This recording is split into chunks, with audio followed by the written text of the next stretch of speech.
Hola amigos, les saluda Sonia Omega. Quiero compartirles un sueño que tuve y también la interpretación. Lo tuve en estos días, fue como a las 5 de la mañana y yo ya estaba por amanecer y de repente como que cambié de sueño ahora y empiezo a soñar esto. Veo como a dos hombres vestidos de blanco y esos hombres como que oraban. Pero no es que oraban y hablaban, sino que estaban un tiempo en silencio.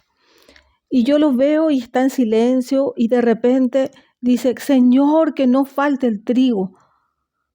Padre, te pido que no falte el trigo. Y estaba como muy preocupado, muy tocado por lo que estaba orando. Y como que se cubría la cara en ciertas oportunidades, como que se inclinaba y se cubría algo así la cara y decía, por favor, Señor, que no falte el trigo. Padre, te rogamos por trigo para nuestra tierra. Quedaba como en silencio y yo no estaba cerca de él, pero le podía ver a los dos caballeros y de repente podía también yo ver que en el país donde yo estaba también habían personas que como yo le estaban observando, miraban atentamente lo que él hacía. Pero también yo podía ver que en otros países también habían personas que estaban muy pendientes de estos dos hombres. Después como que yo me concentraba otra vez en qué él estaba haciendo y como que era algo que salía de dentro de él, el dolor que le producía el orar. Era una preocupación genuina, se notaba. Y volvía a decir, Señor, por favor, que no falte el trigo, que no falte el trigo.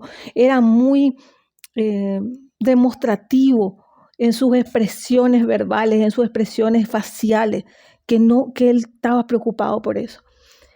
Quedaba en silencio y después decía, Señor, que no nos falte el pan. Te rogamos, Señor, por el trigo. Volvía a decir trigo, volvía a decir pan. Después decía, Señor, que las semillas sean fructíferas, Señor, que haya cultivos. Y oró mucho tiempo, pero de esta manera como le estoy describiendo, así era su oración. Y esto duró un tiempo. Y luego yo es como que en el mismo sueño, pero es como que me voy a Estados Unidos y veo esos trenes que se habían descarrilado con materiales peligrosos y veo alrededor el, la tierra que se volvía como de un color pardo, como desierto. Veo animales muertos, veo la gente que no tenía que comer, pero en el caso de ellos era por eso. Yo vivo en un país en donde hace como 3 semanas que hay incendios por todos lados. Yo estoy en Chile y hay como 500.000 hectáreas quemadas. Hay más de 24 personas que han perdido la vida en esos incendios y hay muchas familias que han perdido completamente su casa, cerca de 1.000 casas quemadas y muchos heridos con quemaduras severas, más de 100 con quemaduras severas. Entonces es algo que por el impacto que está habiendo en la naturaleza va a llevar a eso. Y yo sentía que la interpretación era que por varias causas el alimento se va a ver afectado, ya sean causas de la naturaleza o causas forzadas a que esto ocurra, porque en el país donde yo estoy, desde un principio ya se empezó a hablar de que no era el cambio del clima, sino que había personas que estaban generando estos incendios. Y en la mayoría de los casos, era evidente, ¿verdad? Era evidente. Bueno, entonces, ¿cuál es la interpretación de esto? Es de que nosotros empecemos a orar para que aunque hayan pasado cosas en la naturaleza, ya sea de forma natural o por terceros, nosotros empecemos a orar para que haya alimento y para que el alimento no nos falte. Y en una parte, cuando yo le pedía la interpretación al Señor, cuando Él empezaba a orar y que las semillas sean fructíferas, y yo como que pregunté, ¿y dónde está esto, verdad? Y eso está en Génesis. Imagínense, cuando Dios crea todo lo que nosotros vemos en Génesis 1, el tercer día Él empieza a crear todo lo que son la vegetación. Y esto es previo a que Él empieza a crear los animales, a crear al hombre. Esto va previo. Y dice Génesis 1, 11, 12, voy a leer. Y dijo Dios que haya vegetación sobre la tierra y que produzca hierbas que den semilla y árboles que den su fruto con semilla y todo según su especie. Y así sucedió. Comenzó a brotar la vegetación, hierbas que dan semilla y árboles que dan su fruto con semilla, todo según su especie. Y Dios consideró que era bueno. Y vino la noche y llegó la mañana y ese fue el tercer día. Así de esta manera también yo escuchaba que oraba. Que la tierra produzca sus semillas, que den al lugar a plantas, a frutas, que la tierra sea fructífera, que la vegetación se multiplique. Yo escuchaba que oraba de esa manera. También era muy perseverante en la oración, porque no es que una vez lo hacía, sino que perseveraba orando, ¿verdad? Y yo sentía en mi espíritu que esas dos personas eran el Espíritu Santo que nos guía a toda verdad y que el Espíritu Santo es el que está con nosotros y es nuestro consolador. Pero también era Jesucristo el siguiente caballero. ¿Por qué? Porque Jesucristo es el intercesor entre el Padre y nosotros, ¿verdad? Estaban los dos ahí intercediendo. Y fue muy impactante. Inclusive cuando me desperté yo me quedé muchas horas con ese peso, porque lo había contemplado tanto a la escena que me quedó un peso muy fuerte. Quería compartirles unos versículos muy interesantes que van de acuerdo a justamente al papel, al rol de intercesor de Jesucristo y también de que el Espíritu Santo nos orienta a cómo orar. Les voy a compartir Hebreos 7:25. Por eso también puede salvar por completo a los que por medio de Él se acercan a Dios, ya que vive siempre para interceder por ellos.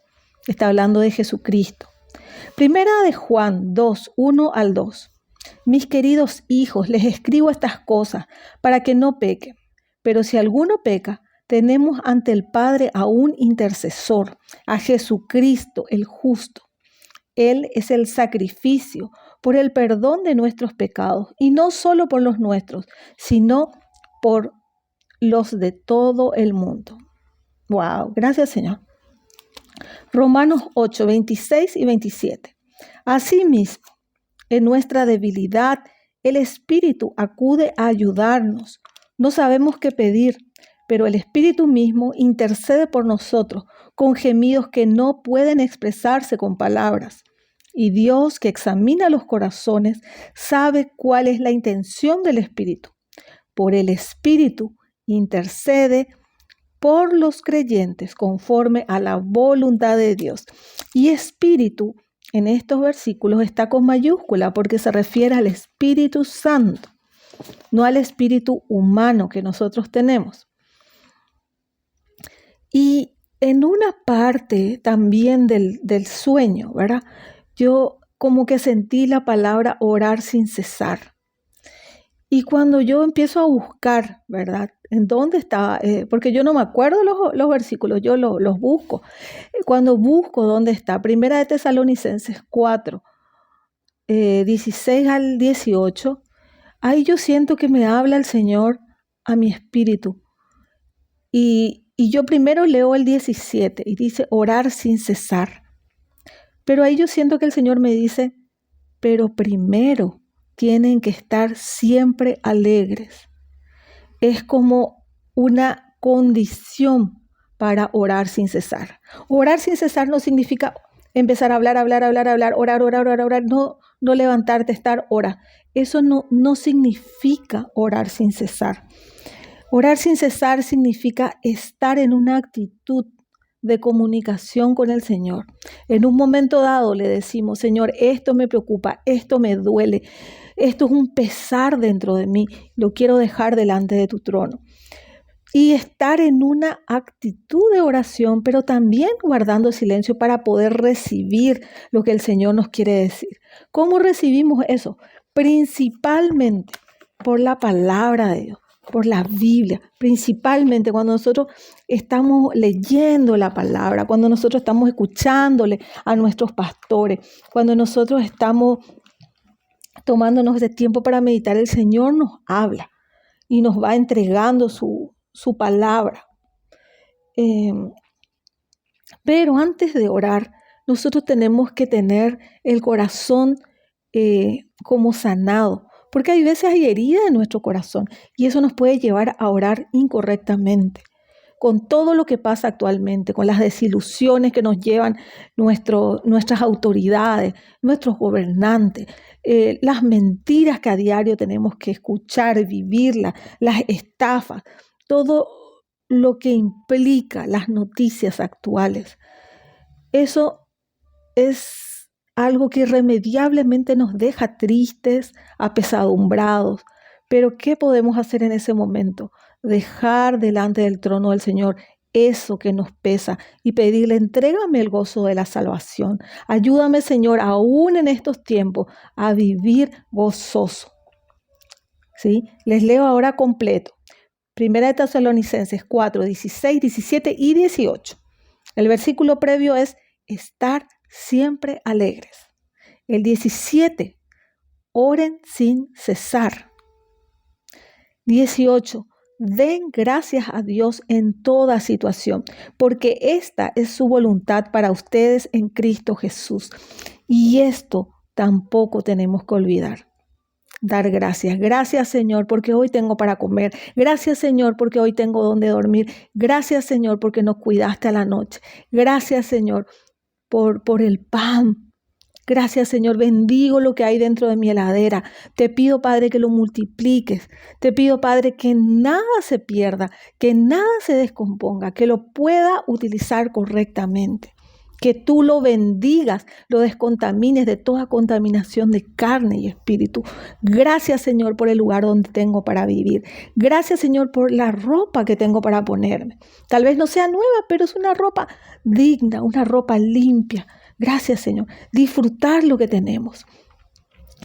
Entonces, esas tres cosas, tenerlas presentes. Orar sin cesar, estar alegres, gozosos y ser agradecidos. Eso le agrada al Señor. Eso hablaba el Señor como parte de la interpretación. Y por otro lado, que así como nosotros le veíamos al Espíritu Santo y a Jesús, bueno, yo lo veía en el sueño. Y también yo veía que otras personas estaban pendientes de cómo ellos estaban orando, que nosotros nos dejemos guiar por el Espíritu Santo para orar correctamente de acuerdo a la voluntad de Dios en estos tiempos, para que seamos certeros con las oraciones. Eso es lo que más nosotros queremos. Y quiero comentarles por qué es importante saber cómo orar en cada temporada. Hace unos años atrás, recuerdo que antes de que salgan unas noticias, mi esposo tuvo un sueño. Y en el sueño él escuchó que el Señor le decía claramente, oren por lluvia, pídame lluvia, pídame lluvia. Como que le repetía. Y me cuenta mi esposo, y nosotros empezamos a orar por lluvia como 2 semanas antes, más o menos fue, de que las noticias empiecen a decir, viene una temporada de sequía, pero tremenda. Prepárense porque va a faltar comida, prepárense porque van a faltar flores, frutos, todo. Van a tener problemas los ganados, todo va a tener problemas, todo así. Y nosotros empezamos a orar con fe. Yo sé que no éramos los únicos, muchos estábamos orando. Señor, te pedimos lluvia temprana y lluvia tardía. Te pedimos, Señor, que tú lluevas con bendición sobre nuestro territorio, del norte al sur, del este al oeste, Señor, que traigas la bendición sobre esta tierra, en el nombre de Jesús. Y orábamos, y llegaron las lluvias. Gloria a Dios. Entonces, todo lo que se hablaba en negativo, que, no sé, probablemente hasta estaba previsto por los meteorólogos, no se cumplió. se cumplió lo que el pueblo del Señor estaba orando. Y así fueron ya varios años que se repetía la historia. Siempre venían las voces negativas. Esas voces traen maldición porque ellas hablan maldición para la tierra. Pero cuando nosotros oramos, nosotros hablamos y traemos bendición a la tierra. Esa es la diferencia. Entonces, muchas veces necesitamos fe para decir en el nombre de Jesús, esas voces se callan y no se cumplen. Y en el nombre de Jesús, el Señor va a escuchar la oración de su pueblo y va a traer una lluvia abundante de bendiciones y prosperidad para la tierra. Esa fue una experiencia que nosotros tuvimos, ¿verdad? Que se estaba repitiendo varios años. Y ya cuando terminaba el año 2022 se hablaba de la escasez, de que viene otra vez una época difícil. Y yo sentí que el Señor habló a mi espíritu y me dijo, ¿te acuerdas cuando pasaba lo mismo con la lluvia? Y siempre llegó la bendición porque ustedes oraban. Y me dijo, ahora va a ser lo mismo. Ustedes tienen que orar y tienen que declarar las bendiciones que llega la lluvia.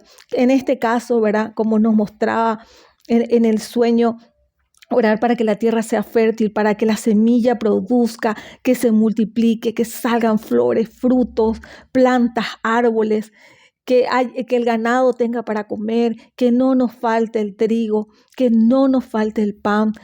Y así orar, ser persistentes, estar alegres, estar gozosos y dar gracias por lo que hoy tenemos. Ese es el mensaje que quería compartirles.